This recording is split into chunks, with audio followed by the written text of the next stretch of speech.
শেখ মুজিবুর রহমানকে হয়তো আবারও প্রধানমন্ত্রী করা হতো। যদি মুক্তিযুদ্ধ না হতো তাহলে কি বাংলাদেশ স্বাধীন হতো না? তো মুক্তিযুদ্ধ কারা করেছিল? আমরা করেছি। জিয়াউর রহমানের আগে শুরু হয়েছে মুক্তিযুদ্ধ। ইস্ট বেঙ্গল রেজিমেন্টের 5টি ব্যাটালিয়ন 5টি ক্যান্টনমেন্টে কর্মরত ছিল।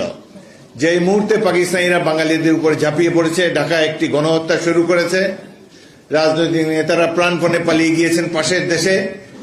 অরক্ষিত জনগণকে রক্ষা করার জন্য, প্রতিরোধ সংগ্রামে অবতীর্ণ হওয়ার জন্য যখন কাউকে খুঁজে পাওয়া যায় নাই, সে সময় ইস্ট বেঙ্গল রেজিমেন্ট এবং ইপিআর এর সৈনিকেরা অস্ত্র হাতে বিদ্রোহ করে প্রতিরোধ যুদ্ধে সামিল হয়েছিল, যার নেতৃত্ব দিয়েছিলেন মেজর জিয়াউর রহমান। তার স্বাধীনতা ঘোষণা জনগণকে অনুপ্রাণিত করেছে, উজ্জীবিত করেছে, সারা বিশ্বে ছড়িয়ে গিয়েছে যে হ্যাঁ, বাঙালি লড়াই যোদ্ধার জাতি, তারা প্রতিরোধ করতে জানে। এবং আলজেরিয়া, কিউবা, ভিয়েতনাম, বিভিন্ন দেশে দেশে যে যুদ্ধ হয়েছে, সেই গৌরবময় উপাখ্যান শুরু করেছে আবার বাংলাদেশের ছাত্র জনতার সৈনিক, বীর সৈনিকেরা। এই মুক্তিযুদ্ধ যদি আমরা শুরু করতে না করতাম, তাহলে দেখা যেত 1 মাস পরেই ভারতে যারা আশ্রয় গ্রহণ করেছে, জাতীয় সংসদ, প্রাদেশিক সংসদের সদস্যরা ফিরে আসতো। শেখ মুজিবুর রহমানকে হয়তো আবারও প্রধানমন্ত্রী করা হতো, কিন্তু এই দেশটা পাকিস্তানি থেকে যেত, আজও পাকিস্তান থেকে যেত। আমরা এই 24 বছরের বঞ্চনার বিরুদ্ধে দাঁড়িয়েছিলাম। আমরা যারা সৈনিক ছিলাম, সাধারণ ছাত্র ছিল, যুবক ছিল, আমরা মা বোনের ইজ্জত রক্ষার্থে অস্ত্র ধারণ করেছি, জীবন হেলায় বিপন্ন করেছি। অনেক মানুষ, অনেক মুক্তিযোদ্ধা আত্মাহুতি দিয়েছে একটি স্বাধীন দেশের জন্য। কিন্তু বাঙালি এক অদ্ভুত জাতি, তারা সহজে বীরদেরকে স্থান দিতে চায় না। অধিকাংশ মানুষ লেপের তলায় শুয়ে শুয়ে চুপচাপ হয়তো রেডিও শুনেছে, কিংবা গ্রামান্তরে পালিয়ে বেরিয়েছে।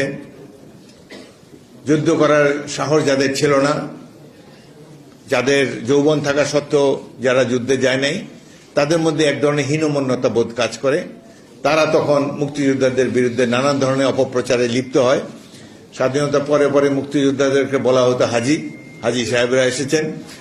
তারপরে যারা জীবন বিপন্ন করে যুদ্ধ করেছে, তাদেরকে উপযুক্ত সম্মান প্রদর্শনেও তাদের মধ্যে অনেক কার্পণ্য রয়েছে। যার ফলশ্রুতি হিসাবে আজকে এই 1.5 মাসের একটি গণ অভ্যুত্থানকে মুক্তিযুদ্ধের উপরে স্থান দিতে চায় এক ধরনের ছাত্র জনতা, এক ধরনের যুবকরা। এই যে 1.5 মাসের যে সংগ্রাম, শেখ হাসিনার দুঃশাসনের বিরুদ্ধে যে সংগ্রাম, এই সংগ্রামে বিএনপির 422 জন শহীদ হয়েছে। টোটাল সৈনিকের সংখ্যা 1000-এর কিছু বেশি, 422 জনই বিএনপির সদস্য ছিল। ঢাকা বিশ্ববিদ্যালয়ের একজন ছাত্র মারা যায়নি, একজনও শহীদ হয়নি। অথচ সব কৃতিত্ব আজকে এই পাবলিক বিশ্ববিদ্যালয়ের ছাত্ররা নিতে চায়। অথচ আমরা জানি এক পর্যায়ে এই আন্দোলন স্তীমিত হয়ে গিয়েছিল। তখন প্রাইভেট ইউনিভার্সিটির ছাত্ররা এসে নতুনভাবে যোগদান করায় এই আন্দোলন আবার গতিবেগ ফিরে পায়। তার সাথে যোগ দিয়েছে বিভিন্ন রাজনৈতিক দল, বিশেষ করে বিএনপির ছাত্র যুবক।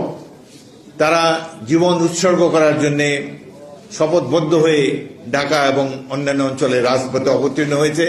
যে কারণেই এই 1.5 মাসের এই বিপ্লবটিকে অতি অল্প সময়ের মধ্যেই আমরা বিজয় লাভ করতে সক্ষম হয়েছি।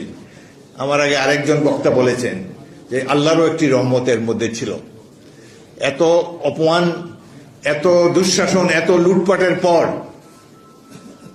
যেহেতু অনেক শক্তিশালী কোয়ার্টার প্রতিবেশী রাষ্ট্র তাদের সাহায্যের সহযোগিতায় ছিল, এই সময় আল্লাহর সাহায্য আমাদের জন্য অত্যন্ত অপরিহার্য ছিল।